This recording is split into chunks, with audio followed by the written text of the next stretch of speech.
that we remember very clearly and the things that we remember bits and pieces of.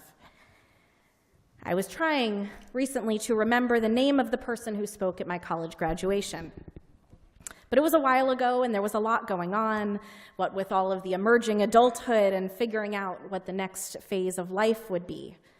So no, I don't remember who spoke, but I do remember what he said. The commencement speaker told us that in the years to come, we would face many moments of decision-making, many times when the right move would not be obvious, or when the ethical line looks blurry and we have to make a hard call. And he offered us graduates some advice. He said, "Live your life as though anything you do could end up on the front page of the New York Times." Well, I graduated from college some time ago, and we couldn't have understood then just how relevant this advice would be. Today, if you put the name of any organization, any historical event, or any person into your favorite search engine, the odds are you can learn quite a bit about them. Records on nearly anything are available at the flick of a finger. And if I took the time, I could probably even just ask Siri for the name of the person who spoke at the Brandeis University commencement in 2003, and probably attribute this advice. But I will do it after Shabbat, I promise. I didn't do it earlier today because I was busy reading the news coming out of Jerusalem this morning. It's not on the front page of the New York Times, I checked, but it is on the front page of Haaretz, saying, "Women of the Wall attacked at Jerusalem holy site, and police say it's their fault." Today marks the 30th anniversary of the Women of the Wall, the organization that advocates for the rights of women to pray in full voice at the Kotel, or the Western Wall, in Jerusalem. Women of the Wall regularly push religious boundaries by reading from Torah and wearing talitot, an act that is appalling to those who believe that these rights are actually privileges that ought to be reserved for men. It has been the practice for the Women of the Wall to come to the Kotel to pray on Rosh Chodesh, the first day of the new month. Well, today is Rosh Chodesh of second Adar, Adar 2. It's the first day of the month that celebrates Purim and the heroism of Queen Esther's powerful protest. So in recognition of Esther bravely finding her voice and in honor of their 30th anniversary and, coincidentally, in observance of International Women's Day, Women of the Wall took to their task today with purpose and with pride. The front page of Haaretz reports that Nava Meyersdorf, an Israeli woman studying to become a conservative rabbi, had been praying on her own at the Kotel this morning, wearing phylacteries or tefillin, when she said she came under attack. "I was in the middle of the main morning prayer, my eyes closed when I felt all sorts of things being thrown at me," she said, her voice shaking. "I opened my eyes and saw a stampede of ultra-Orthodox young men storming in my direction. They pushed me, they spit on me, and cursed me." Other women reported people tearing at their talit and tefillin, ripping their fringes and tugging on the leather. Pictures have surfaced of women with scratched faces and bruised bodies.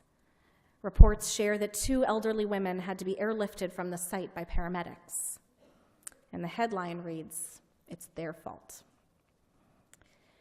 This week's Parsha, Pekudei, is devoted to detailed record keeping. Here in the final chapters of Exodus, Moses is taking an accurate and specific accounting of the materials used to build the tabernacle, the holy space in the desert where the Israelites first learned to worship. And as if Moses knew that this story would be told for thousands of years, he kept these careful notes. Eile Pekudei, these are the records. Today's Parsha is the ancient version of a breaking news headline. Finally, after weeks of reporting, Parshat Pekudei records the accomplishment that the Israelites found the materials and did the work to establish a physical manifestation of their gratitude and their yearning for a connection with God. And the tabernacle that they built, that is recorded here, became a precursor to the ancient temple in Jerusalem. And long before we stood at the kotel, putting our hearts onto those tiny rolls of paper that we slip into the cracks at the wall, we stood first at its predecessor, at the tabernacle, a work of our own hands. We know this because it is carefully recorded in this week's Parsha. Tomorrow morning, within the safe walls of this sanctuary, a girl, Ava, will become bat mitzvah, an adult in the eyes of our tradition. And she will chant the records accounted in Parshat Pekudei, and she will be standing next to me, her rabbi. Tomorrow, immediately following International Women's Day, less than 2 weeks before we laud Queen Esther for finding her voice, our bat mitzvah will describe for us the way that God's presence settled into this holy structure that her Israelite ancestors built with their very own hands. And we will beam with pride as she chants from Torah in a strong, clear voice, teaching us about her modern connection to our ancient tradition. And while I want to be respectful to the wide range of Jewish practice, and while I know that there is more than one way to be a Jew, I am also stunned and saddened and dismayed to read the records of what has happened today in Jerusalem. The title of the article blames the women of the wall for showing up. The simple fact of their presence provokes the ultra-Orthodox. And meanwhile, buses and buses of Haredi youth gathered at the kotel early in the morning. They protested progressive presence by taking up as much space as possible, making it difficult for the women of the wall to even find room to pray.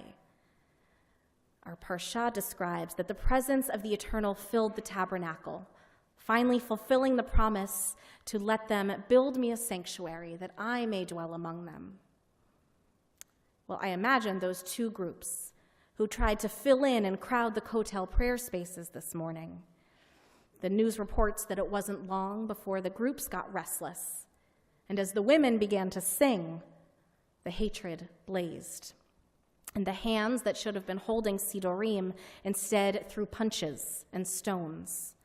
And the lips that should have spoken prayers instead hurled insults. And there at the foot of the wall that our ancestors built, there was no space for God's presence to dwell among them, because the hate took up all the room. And I know that I am biased, because I don't believe that a woman's voice violates the Torah.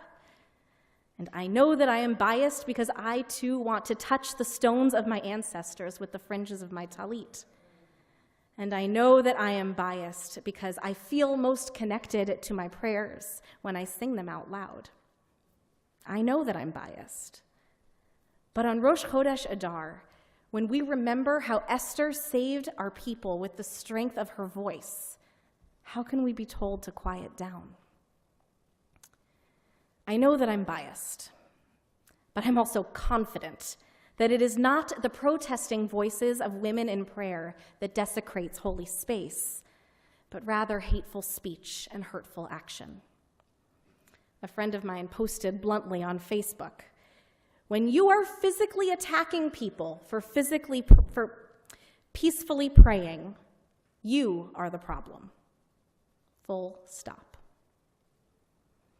We all live knowing that anything we say or do could be plastered on the front page of the New York Times or Haaretz or on someone's social media feed.